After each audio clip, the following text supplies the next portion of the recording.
Coach Tab Baldwin posibleng masibak bilang head coach ng Ateneo Blue Eagles dahil sangkot sa mga training activities na delikado sa mga players. At tinawag na Hell Week at deadly training ng mga former Ateneo players ang team building ng Blue Eagles. Yan ang ating mga pag-uusapan para sa video natin na ito.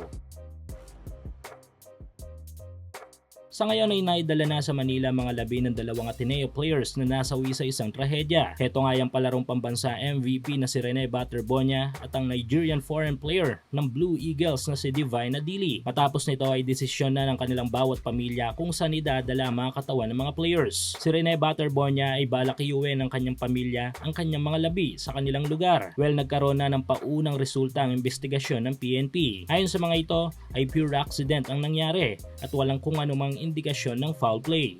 Ibig sabihin ay taliwas sa mga kumakalat sa social media ngayon na may mabigat na bagay na inilagay sa paa ng mga biktima na naging dahilan ng kanilang pagkalunod. Sinasabi din ng PNP na naglalakad sa mga oras na yon ng mga biktima kasama ang mahigit 20 katao o mga teammates nila at coaching staff. Though halos hanggang tuhod lang daw ang lalim ng tubig sa mga oras na yon, kaso biglang umampas sa kanila ang malakas na alon. Dahil dito ay natangay si Adili at Baterbonia sa mas malalim na parte ng dagat na naging dahilan ng kanilang pagkalunod. Ayon din sa PNP ay may lifeguard naman sa mga oras na yon kaso di na nasagip ang dalawang players. Pero initial pa lang ang investigasyon na ito at marami pang mga agency ang sasalang o ongoing ang pag-iimbestiga. Patuloy pa rin ang aligasyon sa kampo ng Ateneo at sa coaching staff ng mga ito. Suportahan ang iyong paboritong kupunan sa NBA, PBA, MPBL, FIBA at iba pang mga basketball league sa Asia. Para malaman ang mga available na promo at offers, gamitin lang ang promo code na PLAYW1X. Ukol sa hindi makataong training para sa kanilang mga young players. At isa na nga sa nadidiin dito ay ang mismong head coach ng kanilang team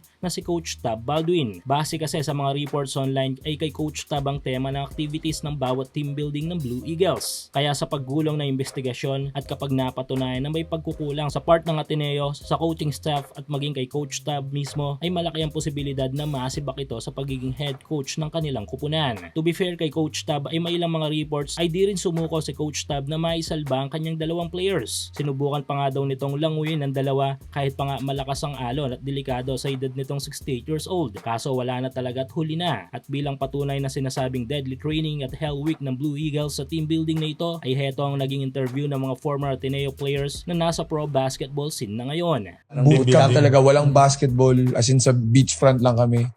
Tipin mo, first night natin, mayroong siren at 4 a.m. Yung sa megaphone. Yung megaphone may siren. As in, kailangan nyo talaga gumising. Punta kayo sa beach, parang pupush-upin kayo. Para talaga pang sundalo yung... Tapos, may mga parang challenges kami dati nun. Kailangan mag-relay papunta sa tubig. Isa ba rin, lakas ng alon nun, di ba? Surf. So, parang kailangan nyo mag-relay, tag. Tapos may mga... May jog rin may mga kami. jogging kami doon. Wala namang dalunod. Muntik na. Muntik na. Si Muntik lang. G-Boy. Si G-Boy. G-Boy Babylonia. Delikado yun. Ang ginawa nyo. Nalala. Tapos meron doon mga challenges. Kunyari, yung first day mo, kunyari, 2 kilometer run ka lang. Kung hindi ka umabot sa time na kailangan mo matapos, dagdag ka 1 kilometer the next day. Oh. 1 week tayo. Mga 5 days. 5 days. Grabe Parang talaga. Hell Week yung tawag. Hell Week talaga. Parang siyang survivor. Ano? Baler is a beach, pero it's parang ayaw namin pumunta dun. So, nakatutok na sa amin. Baler, Wait. I'm not letting you go. What happened? So, it's a deadly training for 1 week. So, Coach Tab is not your friend during that time. During that duration. For 4 days naman. Kasi last day is happy day na.